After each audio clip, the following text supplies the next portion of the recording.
Today, we're going to dive deep into the mindset of a procrastinator. Now, what defines a person as a procrastinator? And maybe you don't procrastinate on everything.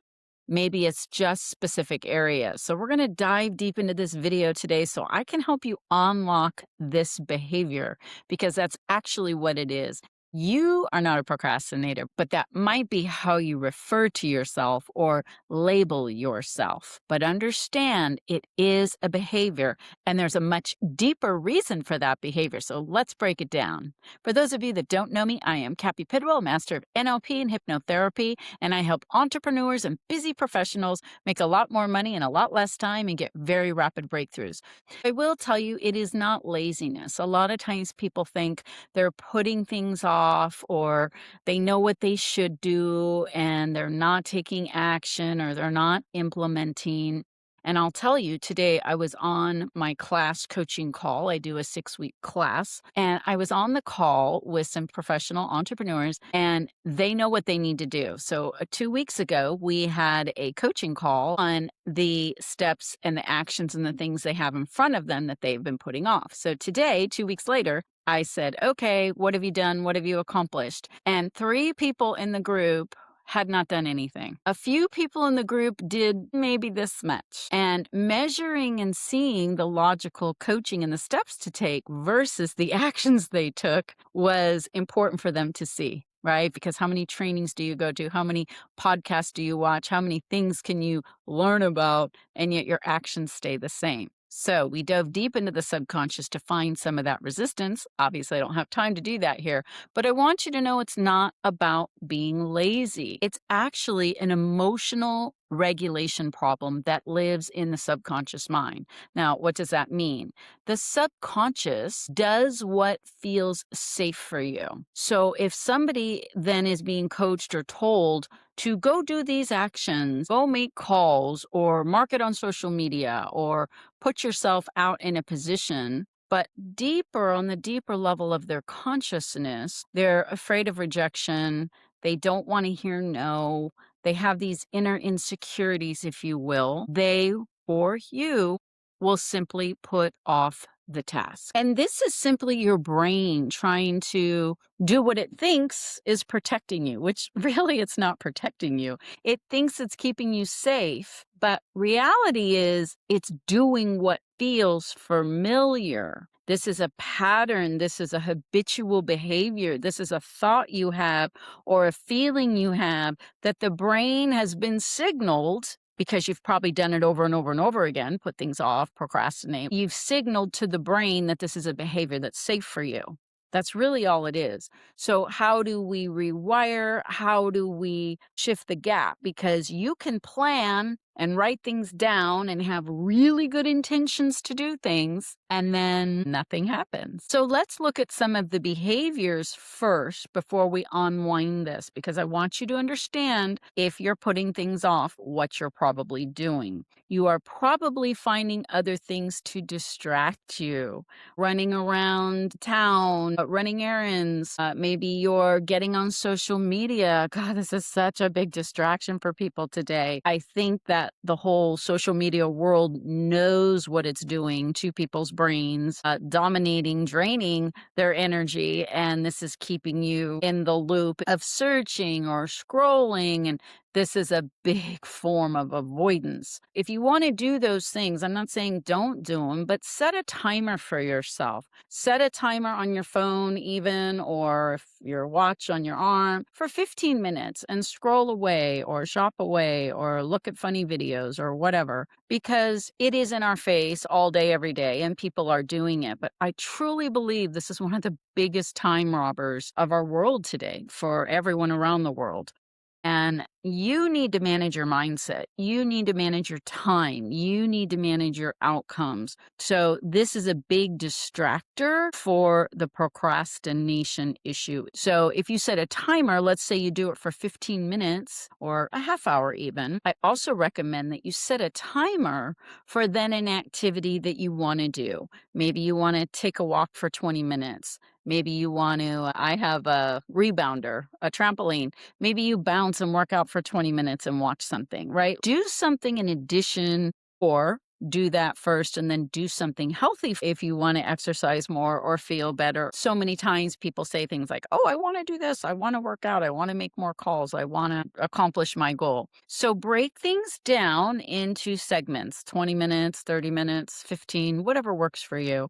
But definitely do this on the distractors. What I want you to do is leave me a comment and let me know what you're procrastinating on, and I will do my best to get back to you and give you some feedback and some tips to break it. I want you to identify, what are you procrastinating on? So on this coaching call today, one of the ladies was sharing that she hasn't sent out her email. She's not marketing, basically. There was a few different components to it, but we'll simplify it. She knows what to do. She has everything right in front of her. Not making her wrong, because there's millions of people out there that go, hi, I do the same thing. It's really about what's underneath that. And when we dig and we discover that, then you can see why she's simply just putting something off. So again, the homework is visit that task, whatever it is you want to do, for anywhere from 15 to 30 minutes is going to start to retrain the brain that it's safe to explore this thing. So if you have watched my other videos, you know I teach you about how the subconscious mind works. If you haven't, go watch one of my videos and learn the fundamentals of how powerful your subconscious mind is. It's 90 of your consciousness. It beats your heart, it flows your blood, it grows your body, it does everything, even when you're sleeping. It's a powerhouse. But if you're not leveraging it, maximizing it, and knowing it's already there inside of you, you're not using it, your habitual behaviors keep you locked into what feels familiar. So because the subconscious mind thinks you're safe and it feels familiar, if you try to make a change or break the pattern, that's often when you will sabotage or not be able to implement the thing, because that's such an opposite energy of what has felt familiar. And this is what we need to break. That's why the 20-minute, 15-minute, the segments of changing the behavior to the brain through repetition will allow you to begin to implement things. So I'll give you another quick story. There's a task that I don't love doing, and I have to do it, and it's not something I love doing. It's called taxes. I do not love doing my taxes. I was sharing this on my call today. So one of the things I learned many years ago when I learned about the brain is just set my timer, turn on my timer, and do it for a short duration of time. Typically, after the third time you've done something and you know you have a deadline or a time to get that information in somewhere, after the third time, usually I'm like, I got this, and then I can get right through it. You can apply that to exercise. You can apply it to your marketing materials, your phone calls, any kind of business growth you have. Just start doing it in a smaller duration. And at first, if it's something you've been avoiding, that timer will come up and you'll be like, okay, I'm done, because it doesn't feel familiar yet. I want you to get the power of that. This is a process when we can start to unlearn familiar behaviors, get new behaviors that start to feel more comfortable and easy. And that's why the time limit's so nice. It doesn't feel overwhelming. It doesn't feel difficult. It doesn't feel like something that you're like, oh, I have to spend days. The dread in the mind is more of a brain drain than the actual 15 or 20 minutes of doing the task, right? So you're probably spending more time thinking about how much you don't like something than you are actually doing it and getting excited that you're accomplishing something, because you feel so good when you get it done. Okay, so that is really how we start to unwind it. That's really the first step, okay, is to set that timer. Another powerful thing you can do is close your eyes for 2 minutes prior to the task. So we'll use taxes because it's a good example. So if I were to close my eyes for 2 minutes and imagine it done, imagine my accountant having everything, having it organized, and just feel how relieved in the nervous system that feels. Feel how good it feels to accomplish something big or small, whatever it is for you. But if you feel it first and imagine it and take a minute and then feel that feeling of relief, then go do the task, you're going to find your energy of actually doing the task much easier, because now you're connected to feeling proud or accomplished or happy or relieved. And I'm telling you right now, when you go into something, a task, a conversation, even this video I'm doing, whatever it is you're doing, when you go into something with a good energy, with a feeling of certainty and comfort and clarity, you will produce such a different result versus stepping into something with dread. Dread on the head, I call it, right? I don't want to do this. This is hard. All the things you're saying and telling yourself, trust me, your body hears you. Your consciousness is constantly talking to you all day, every day. So take a minute or two, feel it, see it, and connect to the emotion. I'm telling you guys, this is magic. Connect to the emotion of accomplishment or pride or relieved or just whatever the feeling that thing's going to give you. Because I promise you, when that brain drain is deleted out of your consciousness and you're not thinking or worried or dreading, it's like you're carrying this giant suitcase of mental crap around with you. And when you can get rid of that, now you have the freedom in your mind, in your life, in your outer area that creates more freedom. It creates more clarity for you. I find that when I start working with my clients, and I'm doing the rewiring process with them, which I do on Zoom. I make sessions and I use different methodologies and modalities to rewire you, to have you shift that inner consciousness. They'll tell me things like, Cappi, you're not going to believe it. And I'm like, shock me. I've been doing this for 30 years. I hear lots of coincidences. They'll say things like, I just went and cleaned out my garage.